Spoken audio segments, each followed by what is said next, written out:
नमस्ते दोस्तों, विज्ञान भैरव तंत्र की इस यात्रा में आपका स्वागत है। आज हम बढ़ रहे हैं 70वें सूत्र की ओर। 70वें सूत्र में महादेव शिव भगवान कहते हैं, अपनी प्राण शक्ति को मेरुदंड के ऊपर उठती एक केंद्र की ओर गति करती हुई प्रकाश किरण समझो और इस भांति तुम में जीवंतता का उदय होगा। आइए इस सूत्र में बताई गई विधि को समझने का प्रयास करते हैं। योग के अनेक उपाय इसी विधि पर आधारित हैं। हमारा जो मेरुदंड है, जो स्पाइन है, वह हमारे शरीर और मस्तिष्क दोनों का आधार है। हमारा सिर हमारे मेरुदंड का आखिरी छोर है। मेरुदंड पूरे शरीर की आधारशिला है। अगर हमारा मेरुदंड जीवंत है तो हमारे मन मस्तिष्क में मेधा होगी, एक चमक होगी, और अगर मेरुदंड जड़ है तो मन भी बहुत जड़ होगा। समस्त योग अनेक ढंग से हमारे मेरुदंड को जीवंत, ताजा और प्रकाशपूर्ण रखने की चेष्टा करता है। मेरुदंड के दो छोर हैं। आरंभ में मूलाधार चक्र है और शिखर पर सहस्त्रार है, सिर के ऊपर जो 7वां चक्र है। बीच में 5 चक्र हैं, नीचे से ऊपर की ओर स्वाधिष्ठान चक्र, मणिपुर चक्र, अनाहत चक्र, विशुद्ध चक्र और आज्ञा चक्र। मेरुदंड का आरंभ पृथ्वी से जुड़ा है। मेरुदंड के आरंभिक चक्र, जिसे मूलाधार चक्र कहते हैं, इसके द्वारा हम निसर्ग यानी नेचर के संपर्क में आते हैं, पृथ्वी पदार्थ के संपर्क में होते हैं, और अंतिम चक्र यानी सहस्त्रार द्वारा हम परमात्मा के संपर्क में होते हैं। हमारे अस्तित्व के 2 ध्रुव हैं, पहला काम केंद्र और उसके शिखर पर सहस्त्रार। हमारा जीवन या तो कामोन्मुख होगा या सहस्त्रोन्मुख होगा। या तो हमारी ऊर्जा काम केंद्र यानी मूलाधार से बहकर पृथ्वी में वापस जाएगी या सहस्त्रार से निकलकर अनंत आकाश में समा जाएगी। हम सहस्त्रार से ब्रह्म में, परम सत्ता में प्रवाहित हो जाते हैं और काम केंद्र से पदार्थ जगत में प्रवाहित होते हैं। ये 2 प्रवाह हैं, ये 2 संभावनाएं हैं। जब तक हम ऊपर की ओर विकसित नहीं होते, हमारे दुख कभी समाप्त नहीं होंगे। सुख की झलकें जरूर मिलेंगी, लेकिन वे झलकें ही होंगी और बहुत भ्रामिक होंगी, इल्यूसिव होंगी। जब ऊर्जा ऊर्ध्वगामी होगी, हमें सुख की अधिकाधिक झलकें मिलने लगेंगी, और जब ऊर्जा सहस्त्रार पर पहुंचेगी तब हम परम आनंद को उपलब्ध हो जाएंगे। वही निर्वाण है। तब झलक नहीं मिलती, हम उसमें स्थित हो जाते हैं, हम आनंद ही हो जाते हैं। योग की पूरी चेष्टा यह है कि कैसे ऊर्जा को मेरुदंड के द्वारा ऊर्ध्वगामी बनाया जाए, उसे कैसे गुरुत्व आकर्षण के विपरीत गतिमान किया जाए।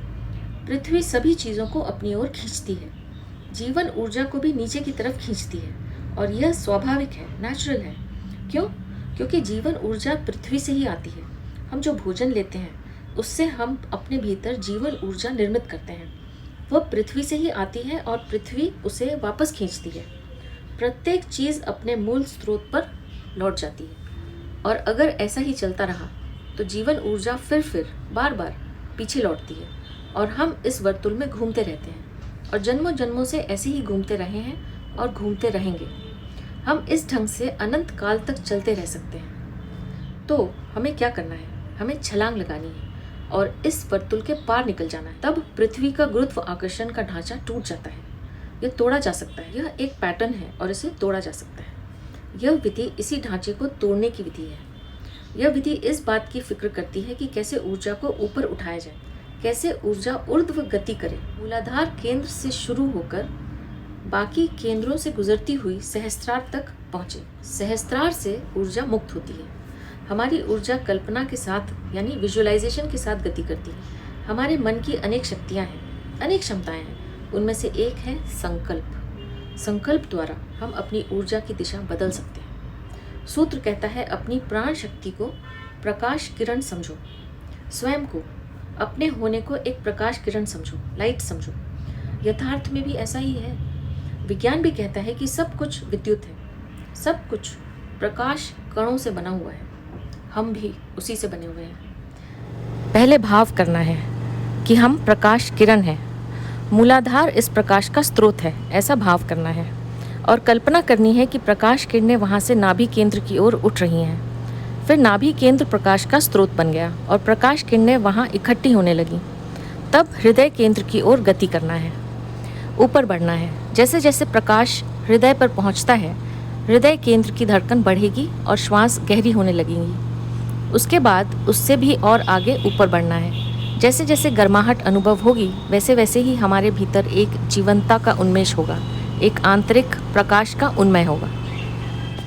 लेकिन एक बात याद रखनी है कि ऊर्जा को, इस गति को बीच में कहीं नहीं छोड़ना है, वरना जहाँ यह ऊर्जा छूटेगी वहाँ घाव बन सकता है, मानसिक रुग्णताएं हो सकती हैं। इसलिए इस प्रयोग को अगर आप करें तो पूरा कंप्लीट अवश्य करें, वरना ना करें। नितांत एकांत की आवश्यकता है इस विधि के प्रयोग के लिए। अनडिस्टर्ब्ड प्लेस एंड टाइम जरूरी है। ऊर्जा को सिर तक ले जाकर पूरा करना है। ऊर्जा को सिर तक जाना चाहिए और वहीं से उसे मुक्त होना चाहिए। ऊर्जा जब सहस्त्रार तक पहुंचेगी तो सिर गर्म हो जाएगा, यह शुभ लक्षण है। ऊर्जा को मुक्त होने देना है। भाव करना है कि हमारा सिर कमल के फूल की भांति खिल गया है और ऊर्जा ब्रह्मांड में मुक्त हो रही है, फैलती जा रही है। जैसे जैसे ऊर्जा मुक्त होगी हमें शीतलता का अनुभव होगा, हमें हमारी झलक मिलेगी।